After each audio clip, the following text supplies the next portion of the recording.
Yo, Minna, selamat datang di channel cerita anime.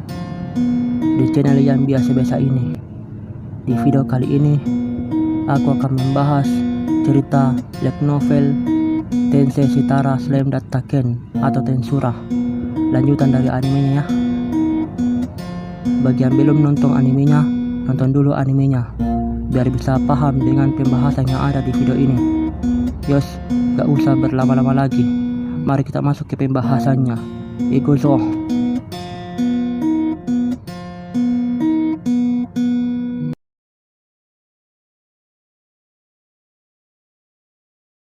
Kelas adalah hal yang berat. Apakah seorang juara rakyat atau bukan? Yom masih rakyat biasa. Bahkan tidak dianggap layak menjadi seorang kesatria. Banyak orang di ruangan itu tidak merahasiakan betapa mereka memandang rendah dirinya. Lord Carlos adalah seorang earl, salah satu yang paling berkuasa di birokrasi Farmus, dan contoh terbesar tentang seberapa penuh diri para bangsawan sering terbukti. Sikap ini biasanya tidak menjadi masalah di ruangan ini, tetapi sekali lagi sekarang bukan waktunya. Sudah, beberapa bangsawan lain sedang memutar mata mereka pada Carlos.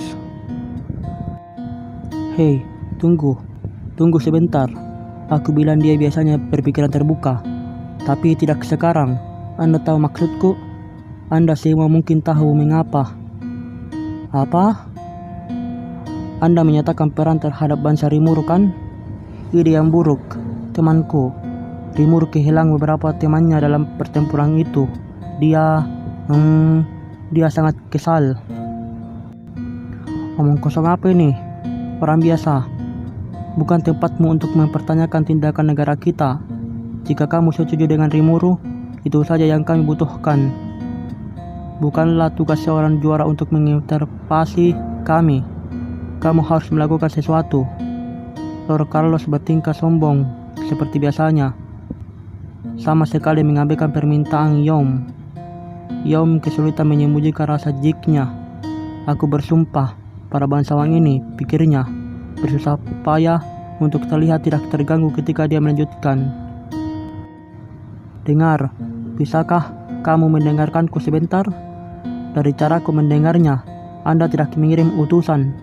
Anda tidak menyatakan peran atau apapun. Anda baru saja mengirim beberapa orang dari dunia lain dan membiarkan mereka pergi ke kota ya. Aku pergi untuk menengahi dengan kalian, tetapi ketika aku mendengar semua itu, katakan saja diriku terkejut. Tapi lihat, aku pria Farmus, lahir dan dibesarkan di sini. Aku tidak ingin melihat tanah airku hancur, jadi aku mencoba mencari cara untuk menenangkan Rimuru. Raja yang di sana memintaku untuk melakukannya. Jika kaum bangsawan terus bertindak sebagai orang bodoh seperti mereka, itu tidak berlebihan untuk mengatakan hari-hari hitungan mundur untuk Farmus. Merasakan Diablo di belakangnya, Yom secara fisik bisa merasakan azab atas mereka semua. Melihat Diablo yang mengajari Yom semua tentang kejahatan yang sebenarnya, itu membuatnya menyadari betapa hanya sekelompok bandit kecil jika itu dia dan kelompoknya sebenarnya. Kejahatan sungguhan tidak repot-repot mencoba menengahi para pria yang bertanggung jawab. Mereka tunduk kepada siapapun, tetap setia pada kehendak mereka. Diablo berperilaku baik sekarang hanya karena dia dengan setia mengikuti perintah Rimuru. Dia bertindak sekarang akan memiliki efek buruk pada masa depan. Yom sebagai raja baru menghukum para bangsawan secara berlebihan akan membuat masalah yang sebenarnya tidak teratasi. Dan jika dia hanya membunuh mereka semua untuk membungkam mereka, itu akan merusak reputasi pemerintah baru. Cara paling ideal untuk menangani mereka adalah menunggu sampai beberapa dari mereka yang memberontak membuat kehadiran mereka diketahui. Itulah sebabnya Diablo tetap diam mengamati mereka semua. Sebaliknya, jika kaum bangsawan memutuskan untuk memicu amarahnya, semua itu terbang keluar jendela Jika Diablo memutuskan tidak ada dari mereka yang layak untuk tetap hidup, itu akan menjadi akhir bagi mereka. Di sana, Miuran dan Crucit yang melayani sebagai penasihat Diablo sepakat tentang hal itu. Hanya beberapa Magicborn tingkat tinggi yang bisa berharap untuk membungkus seseorang sekuat Razen. Diablo adalah salah satu dari mereka, dan jika Diablo ingin mengambil tindakan, Farmus dalam kondisi lemah saat ini tidak dapat melakukan apapun untuk melawannya. Ini adalah banyak alasan mengapa pihak Yom jauh lebih gugup tentang bagaimana pertemuan di ruang tahta ini akan berlangsung daripada para bangsawan manapun. Razen merasakan hal yang sama seperti Yom. Jelas bahwa Diablo tidak banyak memikirkan kehidupan manusia, dan dia tidak memiliki satupun masalah tentang gelar bangsawan dan rakyat jelata yang dimiliki orang-orang lain. Mereka semua sama-sama tidak berharga baginya. Perlakuannya terhadap Raja Inomaris membuatnya sangat jelas. Jika mereka mulai menghina Rimuru, penguasa monster, mereka tidak tahu bagaimana Diablo akan beraksi. Semoga Carlos hanyalah salah satunya sasaran kemarahannya. Jika tidak, maka semua kehidupan cerdas mungkin ditumpas sepenuhnya dari Farmus. Razen tahu itu, dan pengetahuan itu membuatnya panik, meredakan kepanikan yang terjadi di dalam kepalanya. Dia mencoba yang terbaik untuk mendukung Yom. Carlos Dono, itu cukup darimu. Apa? Anda berpihak kepada rakyat jelata yang berantakan ini? Razen Dono?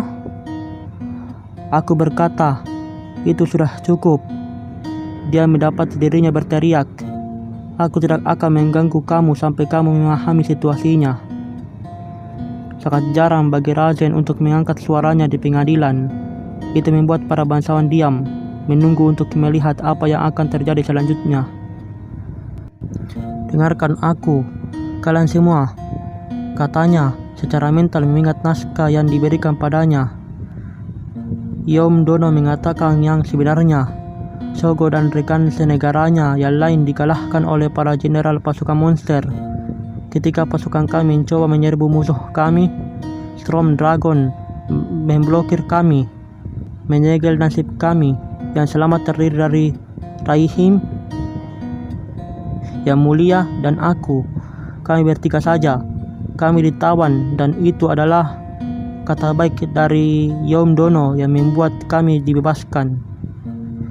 Dia melanjutkan dengan kisah itu, dan tidak ada orang lain yang berani meragukannya. Segera Raihim dan Yom menyumbangkan informasi, didukung oleh Muller dan Earl of Elman. Bersama-sama, mereka semua membela kasus mereka di hadapan tokoh-tokoh politik Farmus yang terbesar dan paling cerdas. Jadi Anda mengatakan bahwa Yang Mulia menjadi sasaran kutukan di medan perang yang membuatnya dalam kondisi seperti sekarang? Yom dan Razen Dono telah menawarkan kedamaian, dan Tuan Monster bersedia mendengarkan. Apakah kamu mengatakan Farmus, tanah air kita, telah menyerah pada monster? Apakah kita punya pilihan lain? Tentunya Anda tidak bermaksud menyarankan kami melanjutkan pertempuran. Kita akan memiliki Storm Dragon untuk menjawabnya. Tidak, aku seseorang dari dunia lain. Kartu as mereka telah dibunuh oleh pejabat tinggi Rimuru. Veldora sedang bergerak. Federasi Jurang Tempest, sebuah organisasi yang pernah mereka cemooh sebagai binatang buas yang rakus. Paling tidak, dari sudut pandang militer, setidaknya melampaui kerajaan Farmus. Mencoba untuk melakukan serangan frontal terhadap musuh ini adalah ketinggian kebodohan. Setiap orang di ruangan itu memiliki pemikiran yang sama. Dalam mengakui kekalahan, Raja membuat satu-satunya keputusan yang tersedia baginya. Segera kelompok itu mencapai konsensus. Ya, jika kita memiliki tawaran untuk kita, Mengapa tidak menerimanya? Semuanya. Mayoritas mengangguk setuju dengan saran Mulder. Ada beberapa pelawan di antara mereka tidak diragukan lagi, tetapi tidak satupun dari mereka menyuarakan keprihatinan mereka. Sepertinya tidak ada yang menentang fakta bahwa perang ini tidak bisa lagi berlanjut. Sekarang sudah diselesaikan. Kerajaan Farmus akan memasuki negosiasi dengan Tempest. Jadi dengan itu diputuskan, Diablo akhirnya menerima petunjuknya. Keputusan yang bijaksana. Katanya saat ini mulai melenggang menuju pusat. Kalau begitu, seperti yang dijanjikan, aku akan mengembalikan wujud rajamu kembali untukmu. Kamu siapa? Maafkan saya, kata Diablo dengan bangga. Namaku Diablo, hamba yang setia kepada pemimpinku, Rimuru sama yang hebat dan agung. Para bangsawan yang berkumpul tidak tahu banyak cara menangani pria ini. Diablo tampak begitu alami di antara mereka, sehingga mereka kesulitan berbicara. Hanya Rasen yang menunjukkan rasa takut kepadanya, karena hanya Rasen yang tahu apa arti nama itu. Fakta bahwa nama itu ada sama sekali. Yang mengejutkannya, beberapa hal pikirnya sambil iri melihat penonton dan menghela napas. Lebih baik tidak mengetahuinya sama sekali. Namun, yang lain menganggap Diablo dengan curiga.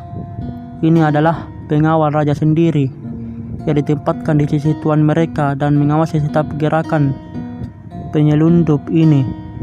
Akhirnya, ketika dia baru saja akan mencapai tahta, mereka melangkah menghalanginya, hanya untuk sepenuhnya diabaikan ketika Diablo terus menelusuri jalan setapak ke kotak mengerikan di atas kursi. Penjaga itu sekarang tampak marah, tetapi tetap membeku di tempat.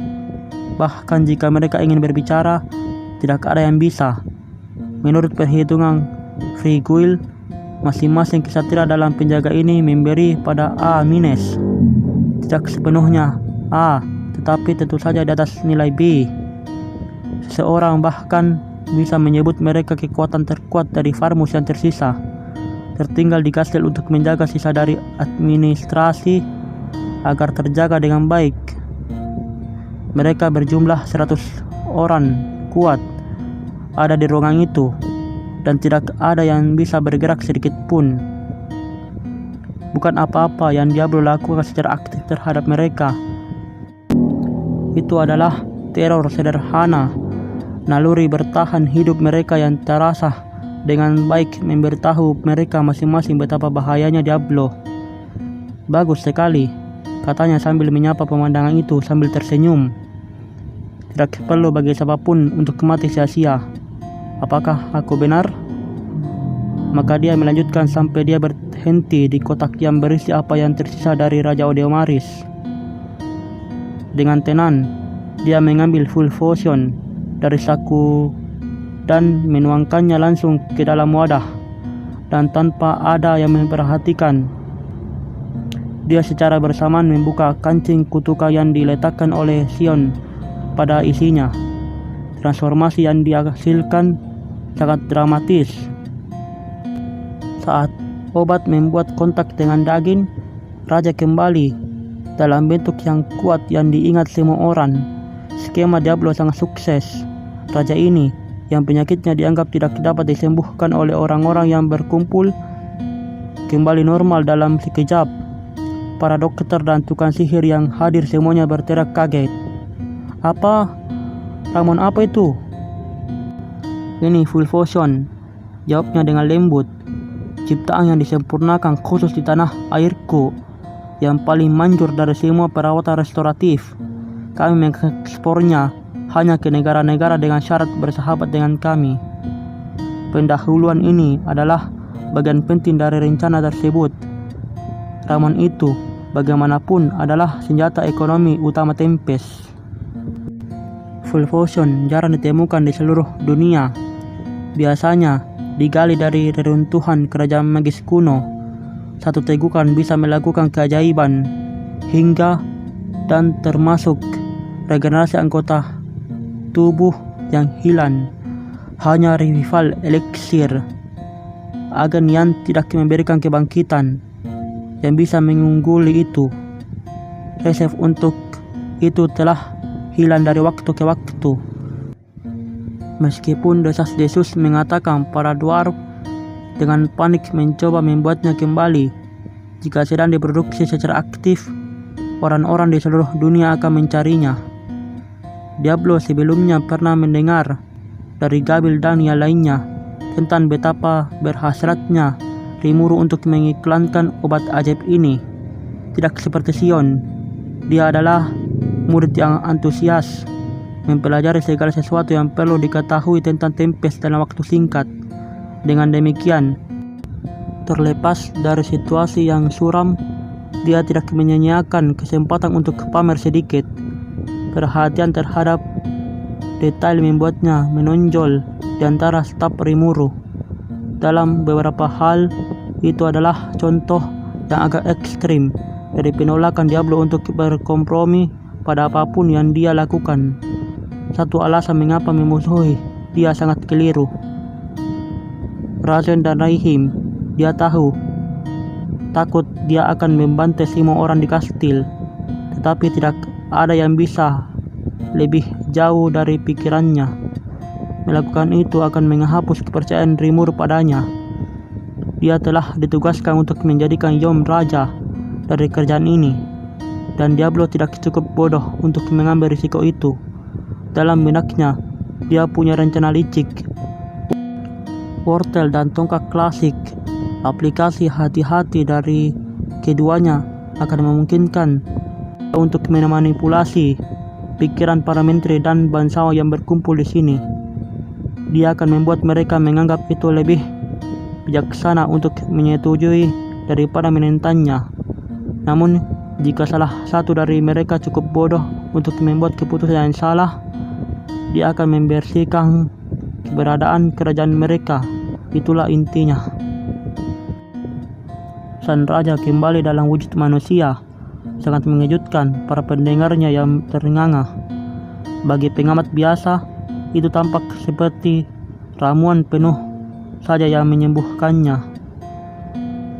"Bagaimana perasaanmu?" tanya Diablo. Edomaris sedikit pucat di wajah, tetapi tidak ada yang lebih buruk untuk dipakai. Balas mengangguk.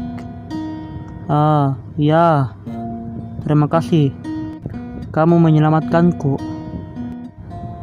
Jawaban lemah ini adalah setengah perasaan jujur, setengah lagi tindakan tertulis. Edomaris melakukan penawaran dengan Diablo. Tempter, keterampilan unik Diablo, berada di keluarga yang sama dengan Rimuru. Berkilas itu sendiri, yang memungkinkannya mengendalikan siapapun yang rohnya telah cukup hancur di bawah pengaruhnya.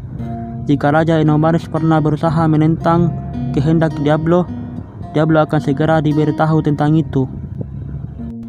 Ketika Raja mengenakan pakaian yang dengan tergesa-gesa disediakan oleh seorang petugas dan menghela napas lega, Diablo memberi isyarat padanya.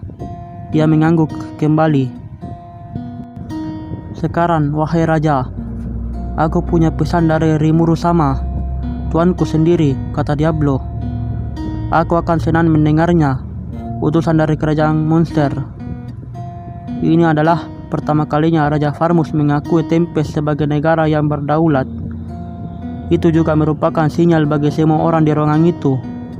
Dari titik ini ke depan, sejauh menyangkut Raja Edomaris, Tempest akan diakui sebagai mitra negosiasi yang tertib, yang pada gilirannya berarti Diablo adalah wakil remi dari sisi lain peran.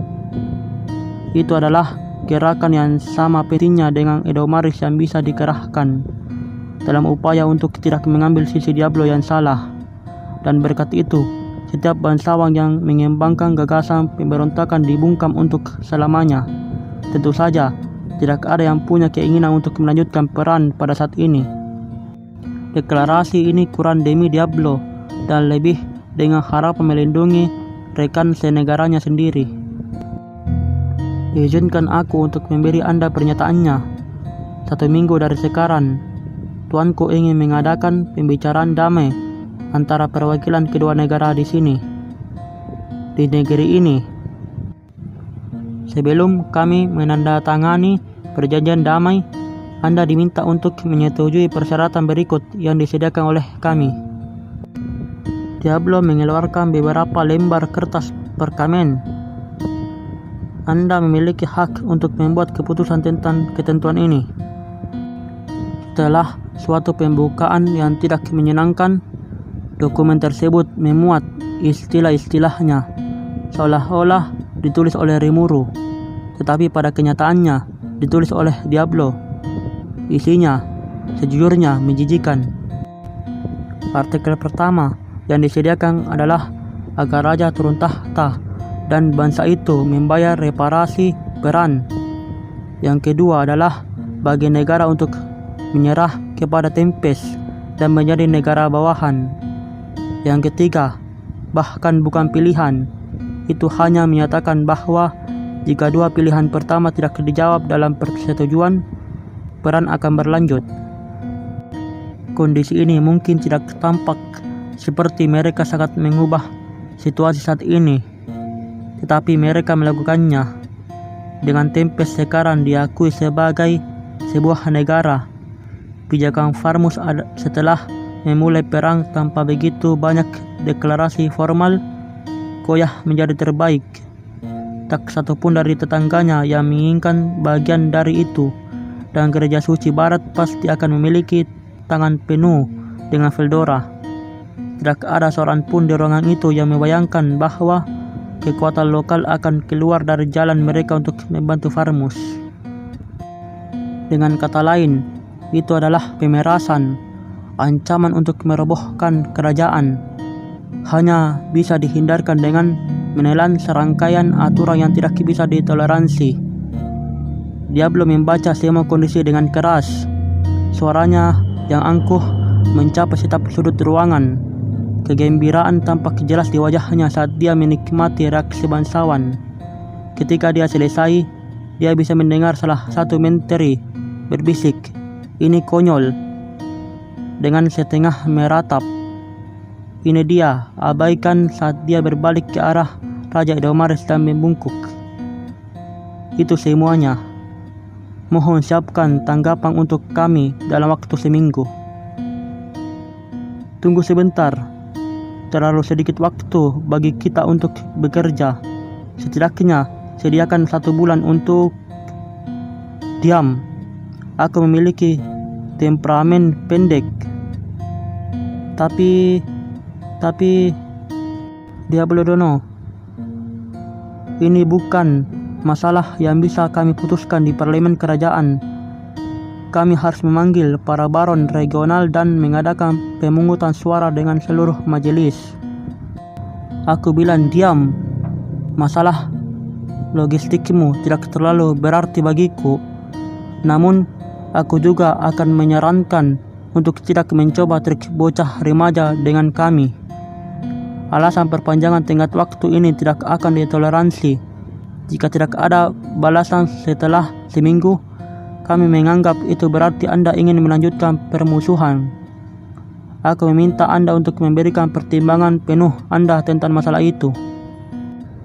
Lalu dengan kehati-hatian si pihak itu, Diablo berjalan berbalik membelakangi raja dan pergi dari istananya. Dia bisa mendengar seseorang dengan keras memanggilnya, seorang tiran, tetapi itu tidak mengganggunya. Dia hanya pergi. Yaum dan anak buahnya di belakang dan berjalan menuju pulang. Pekerjaannya tampaknya selesai untuk hari itu. Setelah dia pergi, Raja Edomaris secara resmi menyerukan sidang parlemen kerajaan dengan semua bangsawan diharuskan hadir. Ini ditetapkan untuk 3 hari dari sekarang. Hanya waktu yang cukup untuk menyatukan mereka semua, bahkan dengan bantuan sihir. Tetapi taruhannya begitu. Jika batas waktu Diablo adalah 1 minggu, negara harus mengambil tindakan. Waktu adalah esensi. Banding harus dilakukan. kepada mereka semua. Sekaligus, pelayan raja langsung bertindak. Ruangan itu bergema dengan suara yang berisik.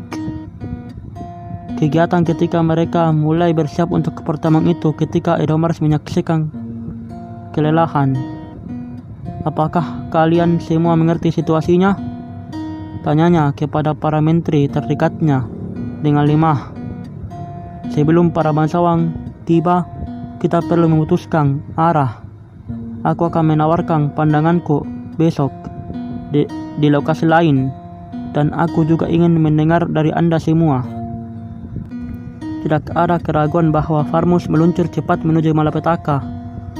Sekarang bukan waktunya untuk pertikaian di dalam birokrasi. Parlemen akan menjadi pertemuan yang liar dan membingungkan.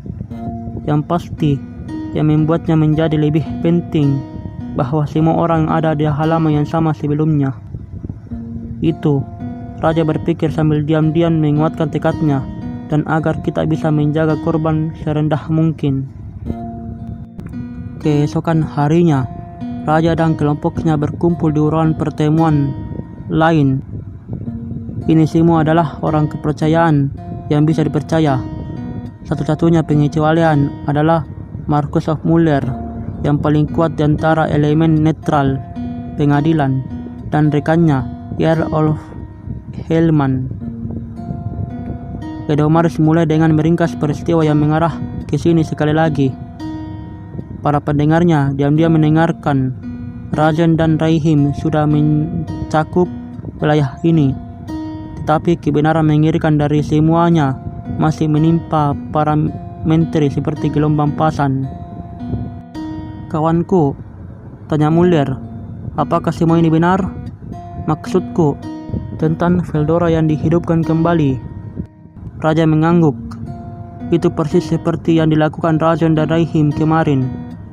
Tetapi satu-satunya masalah yang aku hadapi saat ini adalah kondisi mana yang harus diterima dari 3 yang ditawarkan itu. Dan aku juga ingin membahas bagaimana menangani acara di masa depan."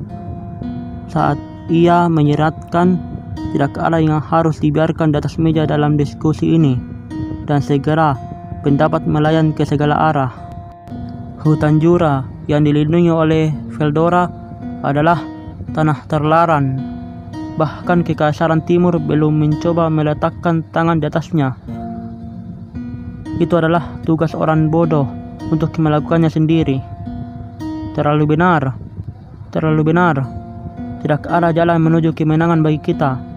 Setiap kegiatan perang lebih lanjut akan mengejar akar bangsa kita. Memang pertanyaannya, kemudian bagaimana mendekati kondisi 1 dan 2? Aku menolak untuk membiarkan kita dijajah. Bagaimana kita bisa membiarkan monster memerintah kita ketika posisi kita sendiri bahkan belum dijamin? Itu belum tentu benar.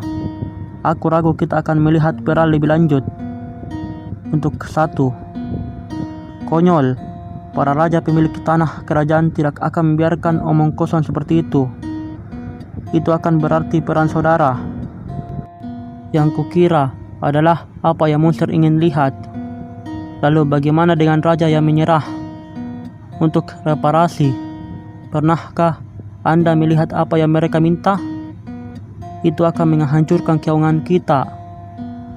10.000 sterlar, setara dengan 1 juta koin emas, 1/5 dari penerimaan pajak tahunan kami. Aneh, tapi pikirkan itu. Apakah itu tidak disukai sampai akhir kerajaan kita? Itu dia. Mereka cukup terhormat, setidaknya untuk tidak menuntut setiap koin dalam kas kami. Jadi tidak ada yang bisa dilakukan selain menerima persyaratan mereka. Aku tidak melihat jalan keluar lain. Tidak. Raja Edomaris mendengarkan dalam diam ketika para menterinya dan para bangsawan berunding, menjaga pikirannya sendiri. Indah sekali, tetapi kehadirannya yang luar biasa. Rimuru ini, penguasa monster, Dia memang demolor yang menakutkan. Hanya memikirkan dia membuat teror meletus dari dasar jiwaku. Tidak mungkin raja bisa menempatkan keagungannya di atasnya. Ketakutan di hatinya membuat pemikiran untuk menentangnya tidak terpikirkan. Dia telah dibuat tak berdaya. Sebuah kubus dalam sebuah kotak dipaksa untuk melahap anggota tubuhnya sendiri. Dia tidak pernah ingin mengalaminya lagi. Dan sekarang dia harus meyakinkan para menteri untuk melihat semuanya dengan caranya.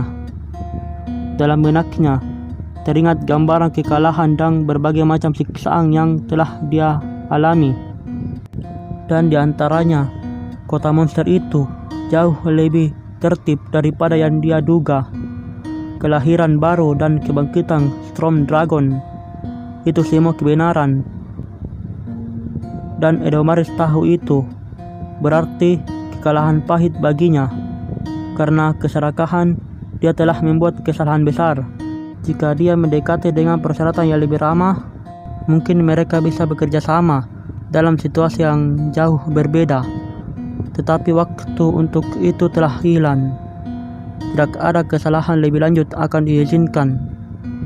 Dia belum menasihatinya bahwa ia bebas untuk menanggapi ketika kondisi ini dengan cara apapun yang diinginkannya. Dengan kata lain, jawabannya tidak terlalu penting. Tujuan Diablo akan terpenuhi dengan cara apapun. Sang raja beralasan.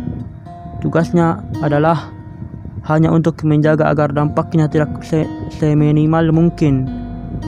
Dan itulah pendekatan yang ia ambil saat ia mengumpulkan pikirannya. Pilihan untuk nomor 3 diberikan. Peran lebih lanjut akan berarti pemusnahan dari raja ke warga paling rendah. Pertanyaan kedua lebih layak untuk diperdebatkan. Karena itu berarti kehidupan dan mata pencaharian masyarakat akan terjamin. Pandangan sekilas yang dia nikmati dari langit kota monster masih segar di benaknya. Dia bahkan melihat cara petualang di antara mereka, tersenyum dan tertawa dengan teman-teman monster mereka. Mungkin hal itu tidak terlalu buruk. Edomaris menikmati fantasi itu sejenak, tetapi dengan cepat menghilangkannya dari benaknya. Itu tidak akan pernah terjadi. Tidak ada yang akan percaya pada monster. Tidak kecuali mereka melihat kota itu untuk diri mereka sendiri. Aku menertawakannya sebagai ocehan orang gila sendiri. Para bangsawan memiliki tugas untuk menjaga rakyat mereka aman. Jika mereka memilih untuk menyerah tanpa syarat dan hidup sebagai negara bawahan, itu bisa membalikkan seluruh bangsa. Tidak diragukan lagi, kerajaan-kerajaan tetangga akan menentang dan diragukan. Resolusi itu akan disahkan parlemen. Seorang raja memiliki hak untuk memaksakan kehendaknya pada rakyatnya. Tentu saja, tetapi upaya pembunuhan tidak diragukan lagi akan datang segera mungkin. Sejauh ini, pertanyaan pertama menawarkan keputusan yang paling jelas. Pelepasan berarti bahwa Edomaris akan turun tahta, menyerahkan mahkota kepada orang lain, dan dibuat bersumpah untuk tidak pernah berperang lagi. Ada permintaan untuk reparasi, dan sementara tidak ada dasar hukum untuk itu, sulit baginya untuk menolaknya. Itu akan menghasilkan perdamaian yang jauh lebih cepat dan lebih murah daripada melanjutkan perang ini. Tidak ada jaminan bahwa monster tidak akan menumpuk pada tuntutan lebih lanjut nanti. Tetapi dengan dua orang ini secara khusus, dia tahu bahwa mereka memiliki tujuan yang kuat dalam pikiran. Diablo telah banyak mewawancarai Raja Edomaris, dan ketika dia melakukannya, dia menjelaskan bahwa Yaum akan menjadi raja dari negara yang baru didirikan. Edomaris memiliki 3 anak, 2 perempuan dan 1 laki-laki. Yang termuda, anak-anak perempuannya dinikahkan dengan keluarga bangsawan di luar negeri, yang menjadikan putranya yang berusia 10 tahun satu-satunya pewaris yang layak. Jika raja turun tahta sekarang, ada setiap kesempatan untuk perebutan kekuasaan berdarah. Raja bahkan memiliki gagasan tentang siapa yang akan mengincar tahtanya, yaitu Edward, saudara tirinya dan kepala faksi bangsawan di istana ini. Melihat situasi saat ini, Edomaris dapat mengatakan apa yang Diablo inginkan. Dia berusaha mengambil keuntungan dari perebutan kekuasaan potensial ini dan membuat kaum royalis dan bangsawan saling bertarung satu sama lain. Bahkan ini pasti akan terjadi. Tidak peduli keputusan apa yang dia buat, apapun yang dia pilih, Diablo dapat dengan mudah memasukkannya ke dalam rencananya sendiri. Raja menghela napas pada dirinya sendiri. Jadi itu tidak masalah. Namun jika hasilnya sama terlepas, baiklah semuanya. Izinkan aku menyatakan pandanganku. Tepat ketika debat mulai mereda, Raja Edomaris mulai bicara. Bangsa monster menyebut dirinya Federasi Jura Tempest. Ini adalah kumpulan berbagai jenis monster. Semua diikat bersama oleh pengawas dengan nama Rimuru. Aku tidak merasa itu hal yang buruk untuk bergabung dengan mereka dalam federasi itu. Kamu ingin menjadi negara bawahan? Tidak seperti itu. Aku hanya menyatakan keyakinanku bahwa negara mereka diatur dengan cara damai yang cukup mengejutkan. Dia berhenti sejenak, membiarkan penonton mengukur seberapa tegas ekspresinya. Peran ini adalah kesalahanku. Itu bukan demi rakyat kita, tetapi karena keserakahan diriku sendiri. Itulah mengapa surga merasa pantas untuk meninggalkan diriku. Harga itu membuat Veldora bangkit dari kematian dan menyebabkan benih-benih bencana ke Farmus. Jika aku mengikuti saran Marquis of Muller dan Earl of Hellman, semua ini tidak akan terjadi. Kawanku, tolong, semua ini bukan. Kami tidak layak atas kesederhanaan agunmu, Penmulia. Terima kasih, kata Raja, mengangguk sebagai penghargaan yang tulus. Tidak ada lagi kesempatan kedua bagi kita. Tidak ada terima kasih untuk Rimuru sama, penguasa monster. Aku berdiri di sini sebelum kamu sekarang. Tidak ada waktu untuk kelengkali. Satu keputusan lagi yang salah, dan nyala api akan turun bukan hanya pada diriku, tetapi pada semua orang kita. Kebanggaan dan kehormatan diriku tidak lagi penting. Yang paling ingin aku lakukan, paling tidak, adalah memastikan orang-orangku tidak dilalap api itu. Apa yang bisa kita lakukan untuk mengarahkan hal-hal ke arah yang lebih baik?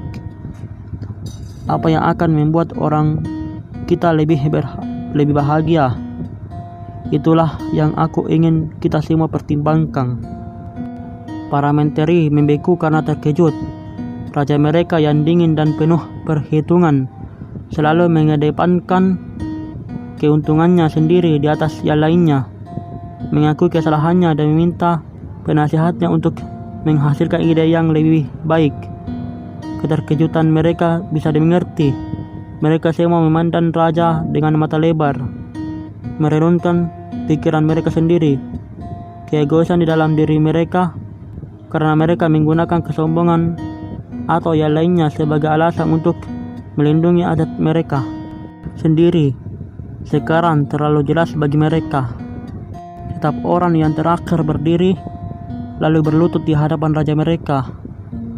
Kawanku, kata Muller atas nama mereka, kami minta maaf, kami semua bodoh. Kita harus mencari jalan yang lebih baik untuk bangsa kita dan untuk rakyat kita. Sisanya berteriak, dengar mereka, dengar, saat kepala mereka menyentuh lantai. Pembicaraan berlanjut hingga malam berikutnya, ketika Yom dan timnya diundang untuk berpartisipasi sebagai penasihat.